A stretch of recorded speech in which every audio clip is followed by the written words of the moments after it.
Vamos lá, pessoal, seguir com a análise dos suprimentos de caixa, suprimentos indevidos de caixa. A essa altura você já deve ter a noção bem definida aí na sua cabeça o que é um suprimento de caixa. São aqueles lançamentos que serão feitos a débito da conta caixa. Alguns fazem parte do ciclo natural dos negócios da entidade, né? Porque ela vende, recebe à vista, debita a caixa. Ela vende um ativo, vende um carro, uma máquina que não lhe serve mais, o recurso entra em caixa. Então, o ciclo natural exige, né, surge naturalmente esses débitos em caixa. Mas aquela empresa que sonega de forma reiterada, ela quando vende uma mercadoria, vende serviço, ela não emite nota fiscal e, consequentemente, ela não registra esses ingressos de recursos. Então, quando ela faz isso, o seu caixa deixa de receber as receitas, né, a consequência das receitas, né, ela deixa de receber isso, de modo que o seu caixa vai ficando bem fraco, bem enfraquecido pela ausência desses registros. É evidente que ela tem o recurso, ela vende, ela tem o recurso, só que esse recurso não é contabilizado. Então o caixa formal, aquele que aparece na contabilidade, está bem fraquinho e chega um dado momento que ele pode se tornar credor, né? E isso revela a infração por presunção de omissão de receitas. E para evitar isso, a empresa vai simular um ingresso no caixa. É isso que a gente chama de suprimento de caixa indevido ou suprimento não comprovado. E há várias formas de fazer isso. Um sócio pode simular um empréstimo para a empresa, o sócio pode simular um aumento de capital, o sócio pode simular que está comprando um ativo da empresa. E é sobre esses assuntos que a gente vem discutindo já aqui. E agora a gente vê mais uma possibilidade, vamos dar uma olhadinha aqui, que é a venda simulada de ativo, né? Quando um sócio vai comprar, principalmente o sócio, pode ser terceiro também, mas principalmente um sócio, quando ele pode comprar um ativo da empresa de forma simulada. Vamos lá, essa empresa aqui tem um veículo, esse veículo está avaliado em R$3.000, ok? Nós temos no caixa dessa empresa um saldo inicial de 100 credor e o saldo credor de caixa significa o quê, pessoal? Significa que essa empresa aqui está omitindo receitas de pelo menos 100, porque não é possível um caixa negativo. Caixa tem que ser sempre positivo ou zero. Então, como esse caixa na contabilidade está revelando um saldo credor, a empresa precisa dar um jeito de esconder isso aqui rapidamente, porque se alguma fiscalização tributária chegar aqui, vai presumir que isso aqui é omissão de receita. Então, o que é que a empresa vai fazer? O sócio vai simular a compra desse veículo da empresa. Então, ó, temos um veículo de 3.000, eu vou desprezar aqui qualquer cálculo de depreciação, valor residual, só para facilitar, tá? Então, assim, nós temos um veículo de 3.000 e o sócio vai comprar. Como é que o sócio compra esse veículo, né? Faz um contrato qualquer, ele pode até transferir essa documentação do veículo no Detran, para o nome dele, para poder dar um ar de realidade à situação. Ele pode, né? Porque ele é sócio, o sócio tem um pleno domínio ali da organização, né? Então ele pode fazer um contrato de qualquer coisa, vendendo qualquer coisa, comprando qualquer coisa com a entidade ali, porque no final das contas a entidade é ele mesmo, né? Então ele tem ali, ele pode fazer diversas simulações. Então esse sócio vai comprar o veículo, ó. Então nós baixamos o veículo, ó, acreditamos o veículo ali no ativo da entidade, porque ele foi vendido para um sócio, desaparece o veículo, o sócio pagou 3.000, esse 3.000 entra aqui, ó, no caixa da entidade na contabilidade, de modo que o seu saldo de caixa se torna 2.900. Então veja, nós tínhamos um saldo de caixa negativo de 100, com essa venda do veículo, o saldo passou a ser 2.900 e saldo de caixa positivo, aparentemente está tudo certinho, né? O caixa negativo é que não pode, então aparentemente o caixa ficou camuflado aí, eventuais omissões de receitas ficaram camufladas aí, porque o sócio fez esse suprimento aí por meio dessa aquisição do veículo. Qual é o nosso objetivo aqui? É identificar se esse veículo foi de fato vendido, né?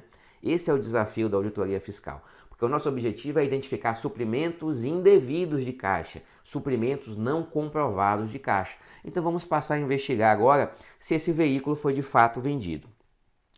E quando a gente pensa na auditoria fiscal, a gente vai ter sempre essa premissa aqui, né, de confrontar a situação real com a escritural. A situação escritural, qual seria? O sócio tem um contrato de compra desse veículo, né? O contrato existe, o contrato está ok. O sócio foi lá e transferiu esse veículo no Detran o nome dele. Ok, né? Então a parte escritural está tudo certinho, aparenta está tudo certinho, não tem nenhuma situação que pode revelar uma irregularidade. Onde é que a gente vai buscar a irregularidade? Verificando a situação real, a verdade real. Então a gente tem que confrontar com a situação real. O que é que eu poderia fazer aqui? Vamos ver. Vamos analisar aqui quais seriam os exames que a gente poderia fazer. Primeiro, saber se esse veículo que foi vendido, ou essa máquina, ou esse equipamento que foi vendido, ele existe de verdade, ou seja, ele está ali, essa máquina está em funcionamento, estava ali no pátio da empresa, né? Tem um registro de aquisição, enfim, fica a juízo do auditor, é uma questão de julgamento profissional, mas a gente precisa saber se essa máquina existe mesmo, né? Primeiro passo. Então a gente poderia chegar a essa conclusão realizando a inspeção física e a inspeção documental para saber se existe mesmo esse veículo que supostamente foi vendido. Depois a gente vai fazer aquele confronto da vida real com a escritural. A escritural a gente já viu que está tudo certinho, porque tem contrato, né, tem transferência no Detran, tem tudo.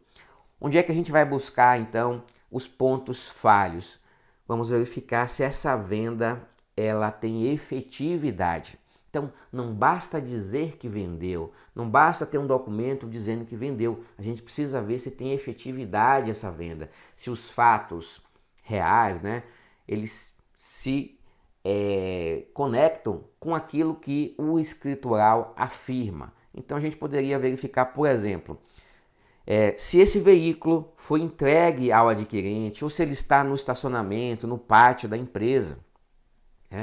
Então, assim, muitas vezes a empresa só tem um veículo para fazer ali os seus fretes de entrega de mercadoria.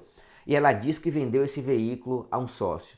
Bom, se ela vendeu esse veículo, vai ficar bem difícil para ela fazer os fretes, né? Fazer as entregas das suas mercadorias. Então, qual seria o propósito de fazer essa negociação? Não está estranho, né? Como é que você vende o almoço para comprar o jantar, né? Como é que você vende um veículo que faz a entrega dos seus produtos? Você vai entregar como agora? Então, muitas vezes, nessas vendas fictícias, você tem a papelada indicando que houve a venda, mas o veículo, a máquina, continua ali na empresa, trabalhando, realizando ali as entregas, se for um veículo, se for uma máquina, continua produzindo os produtos. Então, verificar se esse veículo está no estacionamento da empresa ainda, verificar se a máquina está na linha de produção da empresa, verificar se esses ativos continuam servindo à empresa e não servindo ao novo proprietário, né? Servindo ao adquirente. Então, muitas vezes, existe essa baixa por simulação da venda do ativo na empresa, mas o ativo continua lá. E aí se caracteriza um ativo oculto, né? Aquele ativo que continua sendo de fato da empresa, mas nos registros contábeis ele desaparece porque foi feita essa simulação de venda. Então a gente poderia verificar isso e a gente poderia verificar também a efetividade da operação financeira. O sócio está dizendo que comprou o veículo por 3 mil, né? Então vamos lá, cadê a cópia do extrato bancário desse recurso entrando nos cofres da empresa? Cadê a cópia do cheque ou da transferência bancária comprovando a transferência desse recurso para a empresa a partir do sócio? É assim que a gente consegue verificar a efetividade, né? Porque uma coisa é você fazer um contrato ali com uma pessoa, né? Então a manifestação da vontade dessas duas pessoas está ali no contrato, né? Se o contrato diz que você vai pagar em dinheiro, você vai pagar em banana, não importa, né? Entre as partes ali tá ok, mas a partir do momento que você precisa fazer essa comprovação para terceiros, você precisa ter elementos concretos, você não pode se limitar às meras alegações, tá? Então, assim, a efetividade da transação, ela vai se revelar pela efetiva transferência do recurso do sócio para a empresa. A gente precisa ver esse recurso entrando na empresa, então isso é efetividade, tá? E uma outra observação aí que a gente poderia levantar é se essa transação está sendo realizada em valores compatíveis. A gente viu que o nosso veículo valia 3 mil. Então, se o sócio diz aqui que comprou esse veículo por 10 mil, por exemplo, né, para poder simular um ingresso de recurso aqui de 10 mil no caixa e esconder um saldo credor ainda maior, isso vai ficar uma situação bem estranha também, né? Então a gente tem que ir pegando esses pontos soltos e ir somando para ter uma evidência robusta. Existe receita de bolo? Tudo que você deve fazer? Não, não tem receita de bolo, é julgamento profissional. Mas quais são os pontos clássicos? É verificar a efetividade da transação, né? Tanto da transação financeira quanto da transação física. Verificar se aquele veículo, se aquela máquina continua nas dependências da empresa. Vamos fazer aqui o movimento de recomposição, né? Eu sempre demonstro aqui na forma de uma planilha para você entender a metodologia, mas na sua prova é só uma continha de somar, né, que você vai fazer, tá bom? Somar e subtrair, você resolve. Eu vou demonstrar aqui então de uma forma longa para você captar a ideia. O que é que a gente tinha no caixa da empresa? Bom, eu tinha um saldo inicial 0, eu simulei a venda do imobilizado, né, do veículo por 3 mil, então entrou 3 mil aqui. Na sequência, vamos dizer que a empresa fez um pagamento de 2 mil, de uma despesa ou uma aquisição qualquer, e então ficou com um saldo de caixa 1.000 escritural. Saldo de caixa positivo, né, a situação aparentemente normal. Aí você vai olhar isso aqui e vai dizer, tá tudo certinho, né? Calma lá. Vamos verificar se os suprimentos feitos nesse caixa aqui são comprovados, porque se eles não forem comprovados, a gente vai precisar recalcular esse caixa aqui, a gente vai precisar recompor esse caixa aqui. E como é que a gente faz isso? Vamos lá. A contabilidade, então, me apresenta esses valores, né? Um saldo de caixa de 1.000 e tem um suprimento aqui de 3 mil. Esse suprimento é a venda do imobilizado. Então, eu fiz aquelas verificações, eu fui verificar esse veículo, percebi que ele continua na empresa ali trabalhando, fazendo os fretes, fazendo as entregas de mercadoria. Então, opa, como é que foi vendido e quem comprou não foi buscar? Como é que ele foi vendido se quem vendeu não entregou? Situação bem estranha, né? Então, para mim esse veículo não foi vendido. Vou pedir um pouquinho mais de informação. Chego para o sócio, peço para o sócio comprovar o pagamento desses 3 mil reais, né, do veículo. Cadê a transferência bancária que você fez? Cadê o TED, o PIX, o cheque que você fez transferindo esse recurso para a empresa? Aí o sócio diz, eu fiz em dinheiro. Bom, então não está comprovado perante terceiros, né? Nós temos aí várias pontas soltas. Esse suprimento de caixa, quando a gente soma essas evidências, que não houve a operação financeira e a operação física também não ocorreu, porque esse veículo não foi entregue ao seu adquirente novo, ele continua ali no pátio da empresa, a gente vai verificar que essa operação foi fictícia, é uma venda fictícia, portanto, eu devo desconsiderar essa entrada de caixa aqui, esse suprimento de 3 mil.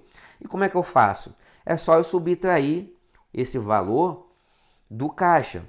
E aí eu vou fazendo a minha recomposição de caixa. Eu vou manter os lançamentos que já existem no caixa, apenas desconsiderando esse ingresso, porque ele não existe. Então eu tinha um saldo 0, a empresa disse que recebeu 3 mil, mas eu não vou considerar. Portanto, nesse momento aqui, meu saldo de caixa deveria ser 0. Segundo a empresa, após a entrada desse valor, o seu saldo seria 3 mil, né? Mas para mim, o saldo é 0.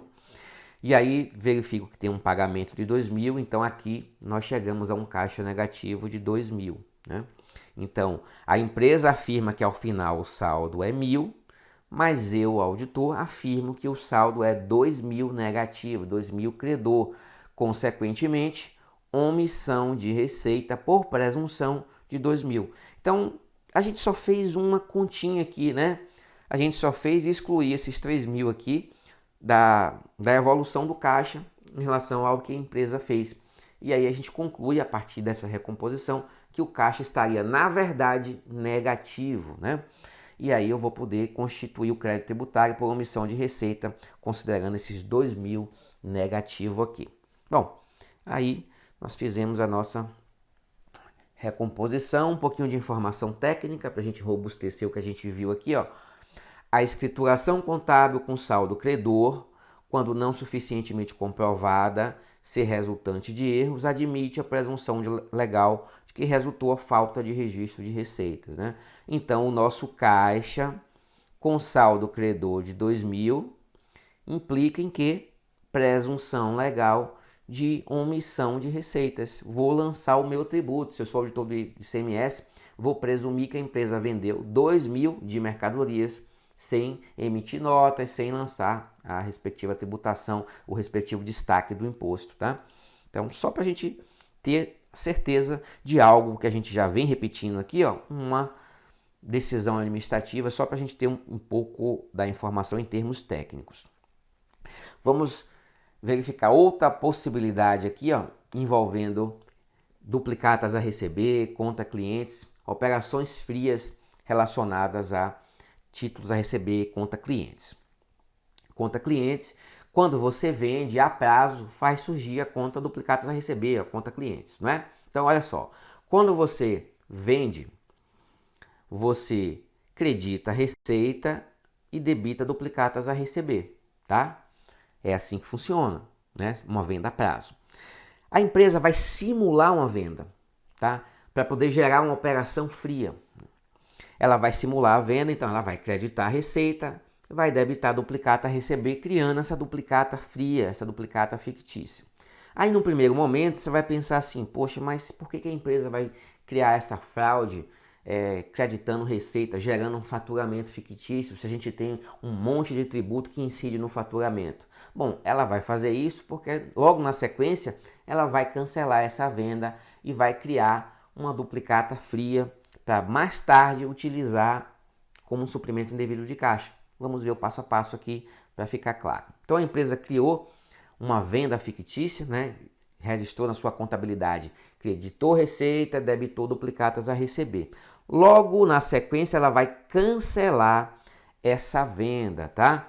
E como é que a gente cancela uma venda? Bom, a forma correta, se essa venda foi um erro, né, foi um registro errado, a gente precisa inverter os lançamentos. Então eu preciso creditar minha duplicatas a receber para poder zerar essa duplicata que nasceu quando a gente fez a venda aqui, ó. Então eu vou fazer o lançamento inverso, credito duplicatas a receber para poder zerar e debito a minha conta redutora de vendas, né, vendas canceladas pelo mesmo valor, para poder anular todos os efeitos aqui dessa venda que está incorreta. Isso seria o procedimento correto. Só que a empresa que está planejando alguma irregularidade, ela não vai fazer o lançamento correto. Ela vai fazer algum lançamento incorreto para fazer nascer um ativo fictício. Vamos lá. Ela vai cancelar as vendas, né, debitando as vendas, e ela vai creditar outra conta qualquer ao invés de creditar a conta duplicatas a receber. E quando ela faz isso, o que acontece? Ela mantém a sua conta duplicatas a receber, ó, duplicatas a receber de 1.000, que tinha nascido aqui, ela não vai baixar essa duplicata a receber. Ela vai baixar outra conta, vai creditar outra conta e vai deixar essa duplicata a receber registrada lá na sua contabilidade, como se fosse, de fato, uma duplicata a receber. Então, de fato, é um ativo fictício. E o que é que ela vai fazer com esse ativo fictício? Em algum momento em que ela precisar encobrir um saldo credor, vamos imaginar que posteriormente seu caixa está com saldo credor de 1.000, ela precisa fazer um lançamento aqui para poder encobrir esse saldo credor de caixa. Aí ela vai se utilizar desse ativo fictício aqui que ela criou. Ela vai então baixar a duplicata, ó, creditar a duplicata. Agora sim ela faz o lançamento aqui, ó, credita a duplicata a receber e debita caixa aqui, né? Então ela baixou uma duplicata que na verdade não existe, apenas para ter motivo para fazer o lançamento contábil com o débito ali no caixa. Então nós temos aqui uma operação fria envolvendo duplicatas a receber. Essa é a única possibilidade de fazer esse tipo de operação fria? Não. Aqui é um juízo especulativo, né? São os casos clássicos. Uma outra possibilidade aqui, ó, a que foi aventada nessa questão aqui, bem recente, que a gente passa a fazer aqui, ó. Uma evidência de que houve a baixa fictícia da conta clientes. Conta clientes é duplicata a receber, a mesma coisa. É a verificação documental de depósito de cheque da própria empresa auditada como prova de entrada do recebível. Então, olha só, nós temos a empresa com o disponível, né, o caixa com um saldo qualquer. Eu vou colocar um saldo negativo aqui, ó, só para a gente, para ficar mais evidente a nossa análise. E essa empresa tem a conta clientes, tem uma duplicata a receber de 1.000 lá no seu ativo. Ela vai simular o recebimento dessa conta clientes. Como é que a gente recebe clientes, duplicatas a receber? A gente baixa a duplicata, acredita clientes e debita o caixa, debita disponível. Aí o nosso caixa ficou zero, né? Esse saldo zero de caixa disponível, pode, só não pode o negativo. Só que ela, quando baixou esse cliente aqui, ela de fato não recebeu esse pagamento do cliente. O que é que ela fez? Ela recebeu o pagamento com um cheque da própria empresa. Então isso não faz o menor sentido, né, pessoal? Ela lançou um cheque seu aqui para simular esse recebimento, para poder simular essa entrada de caixa aqui. Então, na verdade, o dinheiro saiu do seu disponível e entrou no seu disponível. Então ele não gera recurso novo, não tem recurso novo. A gente fica no 0 a 0, né? Não faz o menor sentido você pagar uma dívida que alguém tem com você com um cheque seu. Então, não faz o menor sentido essa questão, né? Como é que você vai pagar uma dívida com um cheque? Alguém vai pagar uma dívida que tem em relação a você com um cheque que na verdade é do próprio credor. Não faz o menor sentido. Então isso aqui não pode, em hipótese alguma, ser tido como uma situação natural. Então é provável que houve uma baixa fictícia, claro, né, pessoal? A minha duplicata a receber de 1.000 aqui, ó, para ela ser baixada aqui com um lançamento de crédito de 1.000, implica que eu recebi essa duplicata. E quem é que deve? É o cliente. Então tinha que ser um cheque do meu cliente aqui e não um cheque da própria empresa. Não faz o menor sentido isso aqui. Consequentemente, podemos concluir que essa baixa da duplicata aqui tem alguma coisa errada. É uma baixa fictícia, uma baixa que não é uma baixa de verdade. Correto? Vamos analisar aqui uma situação concreta para a gente ir conseguindo observar diversos aspectos. E aí, gostou da aula do professor Arthur Leone? Esse vídeo é um vídeo demonstrativo para que o aluno conheça primeiramente a LAC Concurso e, claro, conheça o nosso grande mestre, professor Arthur Leone, que inclusive é auditor fiscal da Receita Federal. O professor Arthur Leone é um dos melhores professores do Brasil em auditoria.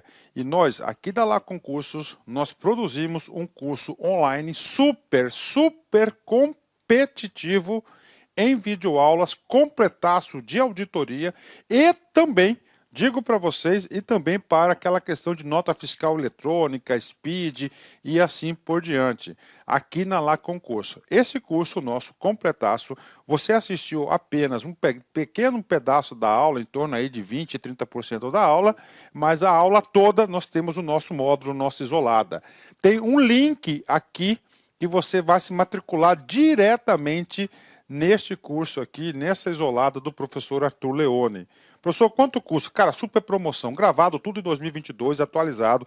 Isso aqui serve para a Receita Federal, isso aqui serve para qualquer concurso de auditoria, qualquer concurso de Secretaria de Fazenda também, que cobra muito, fiscal, auditor, por apenas, olha aí, R$ 95,00, é isso mesmo, R$ 95,00, você vai ter direito aí a esse curso, essa isolada completa do professor Arthur Leone. Gostou? Então clica aqui embaixo, venha estudar conosco, venha conhecer nosso trabalho aqui na LAC Concursos, que você não vai se arrepender. Um forte abraço, fique com Deus, tchau, tchau.